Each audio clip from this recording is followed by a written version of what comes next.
Hello and welcome to the Big Red 40K stream. I am in fact Bear. I am here as your host today. And today we have the wonderful story of the Tau Shield drone experience. It is an immense popular tourist destination, it turns out, where we get to see Tau Shield drones doing their best, having 2 wounds. Normally I'm not much of a rules monger, but we have seen something incredible come down, which I did not personally expect to see. Hey, it's Dino. What do you mean, safe bear? What's that supposed to mean, Dino? You threatening me, Dino? You threatening me, man?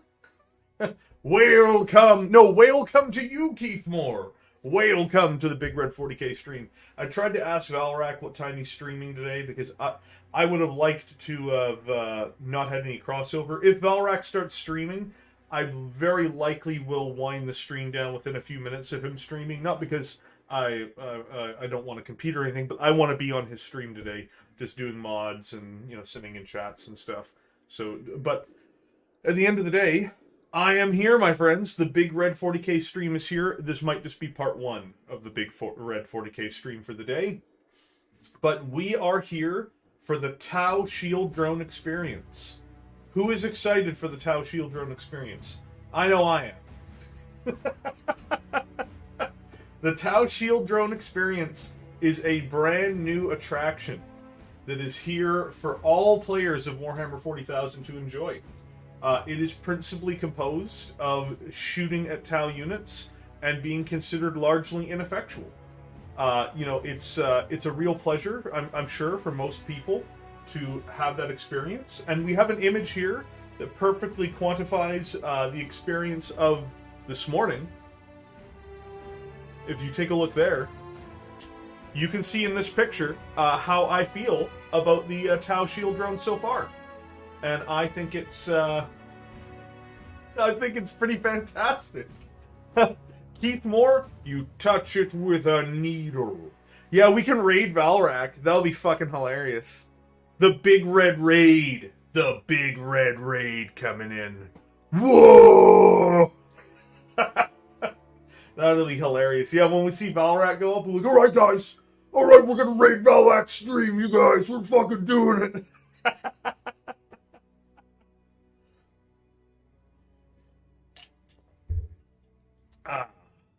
Delicious. But yeah, no, it's been a fantastic day. As you can see here, I'm very stoked for what the Tau can expect to be getting over the coming while here. I think that it's well deserved. I think that shield drones have been in a bad place for a long time. The idea that you had this model that would eat a mortal wound for you before it expired, because of incoming fire, was always so sad to me. I was like, why should it eat a mortal wound? Why can't it just continue in perpetuity? And even though we're not quite there yet, fellas, we're almost there. 2 wounds on a shield drone, it's preposterous. I don't know necessarily if it is a great idea to make the Tau more obnoxious. Because, at the end, I'm excited to see what melee options they get. Why not? Fuck them. Hey, welcome to the chat, Grant F. No, it's going to be very exciting, in my opinion, anyway, that, yes, they're going to get 2 wounds per, and fuck it, let's give them melee options, too. Who wants battle suits that are going to be, let's say battle suits are -3 AP, and we're going to say that battle suits have weapon skill 3+. 4 attacks apiece. Sounds fair to me. Damage 4? Who's down? Just have them walk in there beating up Terminators, taking out light vehicles. You don't even need to put the guns on them. Just take the Crisis team, roll them out there, glue some extra bits on them for stabby bits, and just be like, these are my Crisis team. These are my Crisis team. There are many like them, but this one is mine. No, it's, we've seen a lot of stuff coming out. Of course, I still am of the opinion that before we say something's broken, that we really do need to see more. But I do snicker and I do laugh when I see this. When I see the 2 wounds on the shield drones, I get why they're doing it, because I suspect it's because they've got so many things that are extraordinarily killy in the game now, that they're trying to increase the durability of Tau units. I don't know how well it will work because of quantity of fire, more so than quality of fire. But as a result, though, that's a real hard, that's a cold cup of diarrhea for people who are going to be opening fire on a lot of Tau units now with heavy weapons. Like, you're going to be better off just with almost all things in 9th edition. You're almost always better off just just lighting them up with a large quantity of medium firepower weapons anyway. So a bunch of autocannon equivalent weapons with more shots, like Gatling cannons and shit like that. You're probably better off just churning out those damage 2 shots rather than hoping for, a 1 shot to go through. It seems to be one reason why they even gave that to the railgun so far, is because they, if it's only 1 shot, that 1 shot better actually happen. That, like, it's, in terms of game design, I don't know. I don't know if I like this. Everybody seems to be pushing... Well, everybody at the design department, anyway, seems to be in the current stage of things. We've had an area of the last 3 or 4 codexes where they're not that strong. And now we're moving into this weird space where Eldar and Tau are going to be ignoring invulnerable saves in at least a few weapon systems that really hit hard. They can really kick your teeth in with these weapons. So, for those of you who are playing the game, it's not going to be so much a meta change in the context of like, oh, you move this thing up here, you move this one down there, and that's, it's the new balance of the game. This faction's better than that faction. It's going to be like a fundamental change of how some of the game now interacts with itself.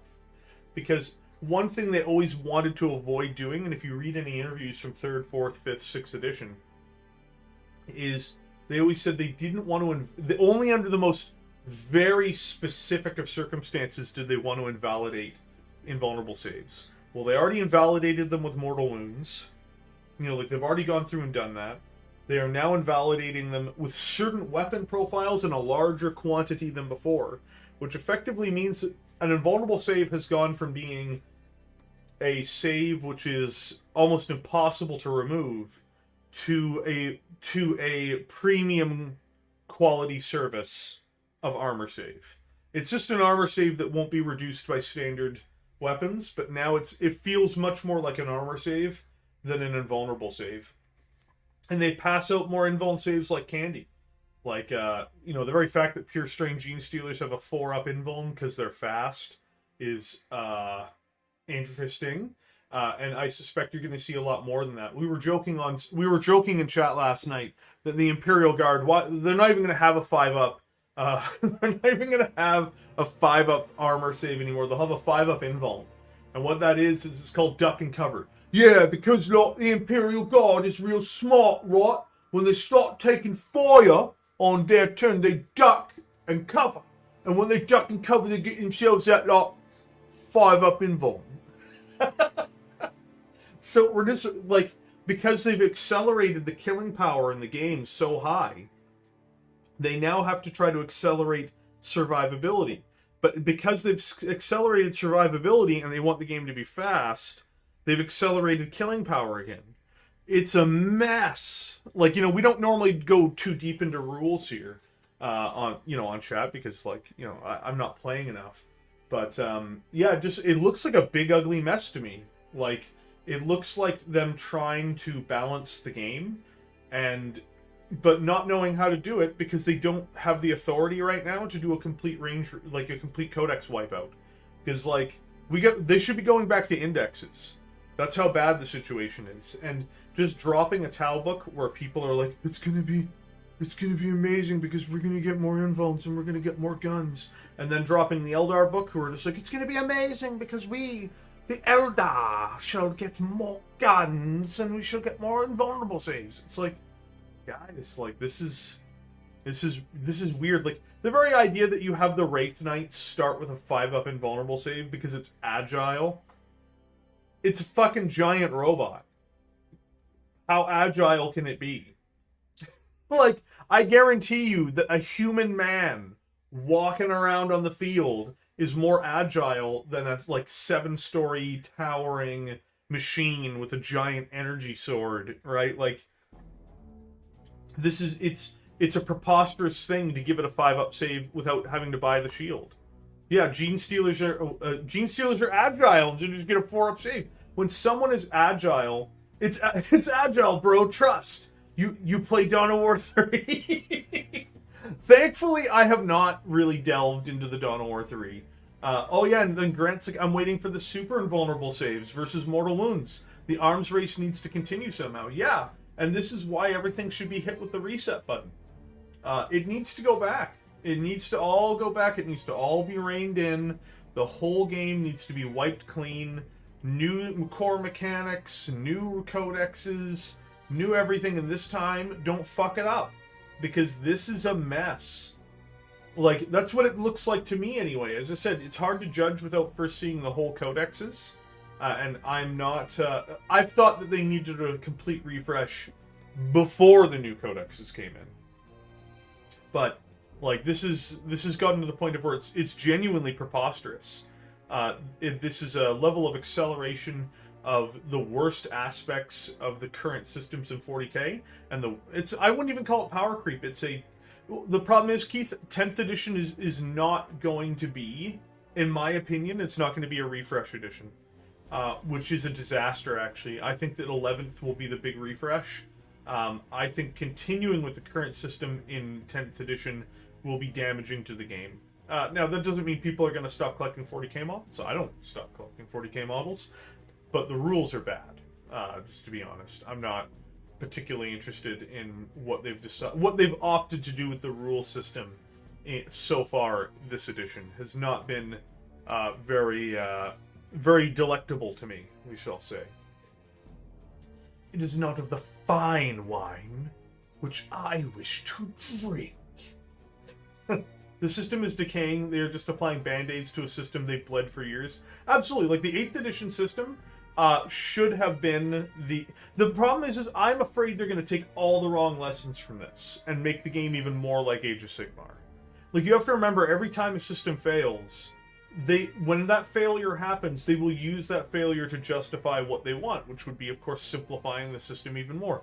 Oh, you know, look, the problem is we made it too complicated. And the complicated part wasn't the part where we had it all, like, you know, too many saves and we made it all weird wording, and we got rid of universal special rules, and we had to memorize every unit card, and we spammed it full of stratagems, and we made it so like the game is a mess. That's not a problem. The problem is people had to do maths on the table. So the real solution to the problem is we get rid of weapon strength, and we get rid of the 2 wound rolls, and we just roll hits against each other. That's the real fucking thing, isn't it? You're like, oh, you just feel your brain cell count going down. No.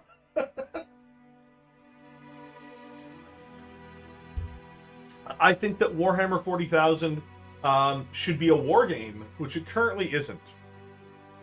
To be honest. I think that it needs a fundamental change towards being a simpler yet deeper system, which I think Games Workshop is afraid to do, and I think that the tournament scene desperately doesn't want to happen. And until that happens, I think the game itself will be unsatisfying. A lot of people aren't able to put to words what they don't like about the system, but I know what they don't like about the system. The system is that the models on the table often aren't the dictating force behind what's happening in the game. And the best way to change that is to have an actual war game system in place. Alternating activations are a must, Dino. They're the only thing that can truly prevent an alpha strike. Like, that's it. Oh, as a quick aside, because we do have 11 concurrent viewers, and you will all have to forgive me, you can please hit that like button. I know it sucks. I know it sucks. You don't want to hear me say nothing. Hey, Whalecome Gung. Whalecome to the Big Red 40K stream. Thank you very much for being with us today. Moderate the chat, Gung. But, you know, please hit that like button. We are doing our best to improve ourselves in the algorithm, and it's greatly appreciated. Share the stream, because, again, we're doing our best. We are at 819 in terms of overall subscriber count, so we're 190 subs away from our goal. That goal, which is getting ever further away, ever more distant in the light. At this rate, they will make a weapon that effectively, the effect that contradicts a defensive effect. This ignores invulnerable saves. This invulnerable saves cannot be ignored. This will lead this. It's already confusing. Like, the biggest problem with Warhammer 40,000 right now is it's a confusing mess. It's poorly organized. It's badly thought out in terms of how to describe unit cards. Like, you know, again, the removal of universal special rules is madness. It's absolute madness. Like, these, but they've effectively removed them, but then kept them in the game because they're just giving out what the universal special rules were before, but now they're doing it with similar descriptions. It's a disaster because now it's like hard as nails instead of just feel no pain or something like that, right? Like, this is preposterous. I know that most of the time people don't come here to hear me talk about the rules, but the shield drone experience is why we need to talk about the rules. We need to talk about the rules because we are achieving something new and wild here, which is we're going to achieve pure shieldom, my dudes. But no, like, the game needs to go back to less stratagems, more about what the core units themselves actually do, more about how an army's positioning matters. Right now, positioning matters only insofar as to where you are to get inside of the right bubble field so that you can get the right buffs from your commander unit, which is also something that's wildly out of control. Rerolls are everywhere. You want to talk about something that slows down a game? Trying to figure out how many rerolls and effects you're trying to buff together all in one go. It's just ridiculous. The units themselves should be assisting other units by virtue of the fact that they fill niches in the army that help the other unit. Not like, oh, well, when this unit's within 6 of this unit, and they're both within 6 of their command unit, we can stack these buffs on each other so that when it starts shooting this turn, I get rerolls to hit, rerolls to wound, and +2 to all damage. It's like, that's just not how any other war game really works, and it's bizarre. It's like a mixture of like a card game with a tabletop game, which is especially true once you factor in the stratagems. Bubbles to get buffs, last down the box. We guard don't need bubbles! But I don't think that units should be getting big stat bonuses and rerolls from just being in proximity to a commander. That's kind of ridiculous. Like, I even think getting +1 to hit would be like a very extreme buff that a commander should be giving. By and large, you know, I'm more for the units performing as they should and being positioned correctly on the table. So if you're going to make a unit hard, what makes that unit hard is dropping them in a terrain feature, hunkering them down, holding an objective, having their flank covered by another unit of the appropriate type. Those are the types of things that a battlefield actually is, rather than just being like, well, this unit basically sprinkles some magical fairy dust around, and now that unit hits twice as hard. Extreme 40k rule set. It's like, yeah, and now the Eldar are going to get complicated faith dice. Oh man, just stop. It's like, stop with the bloat. Like, again, people might not like the idea at first of making the game go back into being more of a war game, but in a war game, you don't have to sit there and deal with all of this prattling bullshit of faith dice around every corner, and of, like, just different weird mechanics each army has that makes them supposedly more flavorful, but it doesn't. It's just another way to break the system. Then, because you've built an overly complicated machine that's already difficult to balance, you're basically inviting people to look for ways to break it like they did with the Speed Walk. It's like, and worse, it gets even worse once you take into account that you won't have alternating activations. So they're not willing to let the core game be a war game or have alternating activations, which would balance the game, and I'd even argue smooth play out and add a real interesting depth to a game. And instead now, yeah, and they're using tokens as well. Oof. Oof. We're just getting killed out here, my dude. We're just getting killed.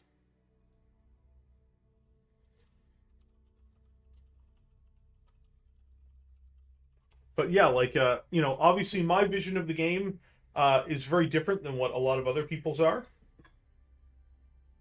It may be very different from what all of you guys want. You guys may want more of what they've already offered you and just some tweaks here and there. But for me, like, I love the models, and I'll always build and collect the models and paint them and talk, you know, very positively about that aspect of the hobby. It's the main aspect of the hobby for me right now. But, like, just when I look at the game itself, I just kind of sit there and shake my head. I'm like, this is not great. And we know, again, I've mentioned this before on stream, we know Games Workshop knows people aren't happy. They do not believe that COVID is the determining factor as to why people are playing at a lower frequency. I know why. I know why people are playing at a lower frequency. It's because the game is too complicated. And it's not complicated in the sense of, like, I don't understand how to wound my target. Can you help me? No, it's too complicated in the sense of there's too much bullshit in the game. The game has too much bullshit in it. And it's just, like, I just don't know what else to tell you. You know, and all of this extra stuff, all of this bloat, just makes the game even more hard to balance and more obnoxious to deal with, basically. And, you know, it's the Tau shield drone getting a second wound, in my opinion, is preposterous. To be totally frank. But it won't look preposterous in a year. In a year, you'll think it's totally normal. Why will you think it's totally normal in a year? Well, there's a very simple answer to that question, my friends. Think about this. You're going to think it's normal because the level of power creep is going to accelerate even over the next year. And it's not even true power creep. The way the game is going to mutate into this bastardized form. You're like, yeah, but the shield drones don't even give you an invulnerable save anyway. That's why they needed the second wound, because you're always eating the mortal wound, because you never get your invuln saves. That speeds up play, you guys. We're going to speed up play by making it where everything dies. Why don't we just get rid of armor saves? Just get rid of them. Why are we even bothering with the invulnerable saves? Why are we rolling dice? Just roll, shoot, hit. Roll, shoot, hit. Whoever hits more wins. Just give people more dice. Who cares about the damage markers? Let's just do it. Let's just do it that way, fellas. We're going to cross the Rubicon, I swear. I want a toilet seat made out of solid gold. Do you know why? Why do you want a toilet seat made out of solid gold? I just hope they don't mess or take away my orders. They make the guard army feel different, needing to select each unit with a minor buff. Yeah, I expect orders to stay. I expect them to be ridiculous, even. You'll get orders soon that are going to give you, like, the ability for all of your las guns to hit like las cannons. Why not? Fuck it. Fuck it, why not? That's going to be the answer. Oh, why the fuck not? Who cares?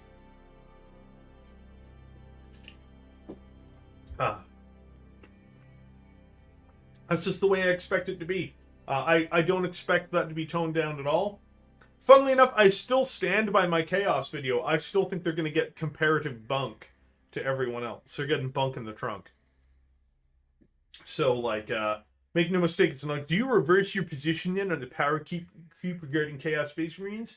No, I don't, because they don't have the models necessary in the army to get the types of buffs that other armies are getting now. They don't have. Nobody's going to take a Lord of Skulls because that model's a piece of garbage. Let's be totally frank with you. Who would take a Lord of Skulls? It's a bad model. It's an ugly model. And, you know, at the end of the day, even if they buff the shit out of it, it's like, Lord of Skulls, 200 points. People aren't going to take that thing. Like, you have to remember there's other factors behind the game than just the rules. A lot of people purchase the models because of the way they look. Like, a lot of people do. And as a result, what do you know? What do you know? What do you know? People don't end up purchasing bad models. You know, sometimes they do. Tournament players do. And they make up a pretty big, sizable portion of the audience. But, bad model's a bad model. You can give it good rules, but it's still a bad model. Want to speed up the game? Play at smaller points levels. No, but that means buying less models, Sir Nooble. Sir Newbie. You need to consume product. I feel like GW will be high on Summit when they make the Tyranid Codex, and they're going to be super complicated synapse somehow. Oh, dude, it's going to be great. They're going to be high on fucking cleaning products in the back. Just being like, you guys, I've got the vision. When the units is within synapse, they can, like, and you just listen to this diatribe go. They're like, yeah, it makes sense to me, man. And they're all sweating because they're basically high on, like, fucking mustard gas. And mixing water and bleach together. Oh. My lungs burn and my brain's foggy. Oh, look at this. We have Lee Inganu. Ingana, look at this guy. He shows up on my stream. He is like, look at me, you guys. I am a Ruski bot. Don't ban me. Oh, he's been banned. This is terrible. Even on small stream, small creator, small screen, small creator, they come in, they basically go, hello. I am here to be stealing from you. But yeah, like, you know, it's not great. Is no Boris.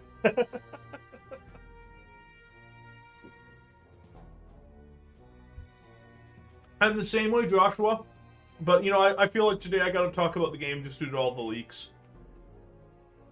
We're not going to talk about the game forever, of course. But I just, you know, like, I look at this type of stuff and it doesn't give me any confidence that the game is in a good state. Boris the fucking bullet dodger. But no, like, you know, I don't have any great faith in the system as it currently is. And I have very little faith in Games Workshop to fix the actual game. You know, like, and what is their version of fixed? Like, I just, like, you know, fundamentally speaking, because, to be frank, I've played better tabletop games, I know kind of what to expect. I've played better tabletop games from Games Workshop itself. So I want to point out that, like, Necromunda, if you want to have a great time with friends, get a fucking Necromunda gang going. Get a Necromunda game going. Necromunda, when managed correctly to make sure no gang is too far out of control, is far and away the best game that they've made. Like, at least in the 40k setting, it's the best game that they've made in recent years. And it's far better than whatever they've put out for 40k. Whatever steaming turd that they've basically rolled out for 40k this week in terms of its rules will be surpassed by just playing Necromunda. Like, you know, if you want to have a good army game, I recommend Bolt Action. And, like, you know, this is a 40k stream. So, like, I love 40k. I know it sounds like I'm just being a salty boy. Again, for me, it's mostly about the models. But I still follow the rules. I still follow what's happening on the tabletop. I still follow how they approach the game. And, you know, just looking at the game as it is, like, there's so many people I suspect out there on YouTube who are afraid to criticize the game. Why? Well, because, like, you know, I know typically when you're criticizing the game, you're a madman like the Outer Circle. Forgive me if he ever watches this. I don't have any beef with him. But the Outer Circle will talk mad shit about GW the whole time. You know, he's just going to go in there, those motherfuckers. It's like, oh wow, this is getting heated up in here. And, like, you know, like, he'll be vengeful or angry about prices, or he will be upset with the rules and being like, of course the rules are broken, and etc. Yeah, I know the Outer Circle. It's, again, I'm not trying to pick a beef with the guy. I've watched his videos before. I don't wholly disagree with everything he says or anything. I'm using this as an example, right? Montgomery, I think that it's a great time to buy 40k models if you have a love of modeling. If you have a love of building and painting miniatures, of having a great time doing it, of showing off what you've built for your friends, of putting together something absolutely gorgeous to present on a tabletop, it's not bad. If you're going to be playing a 500-point game, probably not too bad either. I can't say that I can't say that 9th edition is anything that I would want to play. It's in my opinion, 9th edition's not a good game. I don't think it's a good game on almost any level. I think actually major competitors to Games Workshop all make better games at this point in terms of just being a game, and I think they're both better than Age of Sigmar and better than Warhammer 40,000. I think Age of Sigmar is in a disastrous point right now where it's basically dying on the vine, and Games Workshop's going to flail as it goes down. And 40k will survive because of the power of 40k's IP, for the same reason I buy all the models myself. But they know people aren't buying the models right. They know people who are buying the models right now aren't playing. That's why they came out with that that census, basically the poll/census thing that they came out with in November of last year. Yeah, Malifaux. Malifaux's a better game. Bolt Action's a better game. Gates of Antares is a better game. Like, you know, again, like I don't want to go out there and just bury them because like Necromunda's a better game. Necromunda's overtly a better game. Blood Bowl's a better game. You know, Valrak disses on Blood Bowl. Fucking Blood Bowl is one of the best games these guys make. You know, like, shit, it's actually a good game. Infinity's a better game. I don't play Infinity, but I'm relatively sure it's a better game. It's not hard. It's just not hard. Battletech's a better game. Warcry's a better game.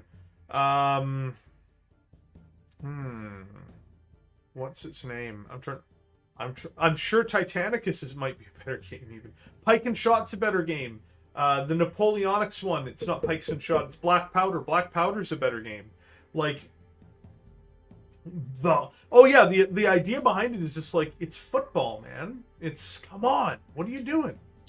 A Song of Ice and Fire I have not played, and I don't know enough about the rules.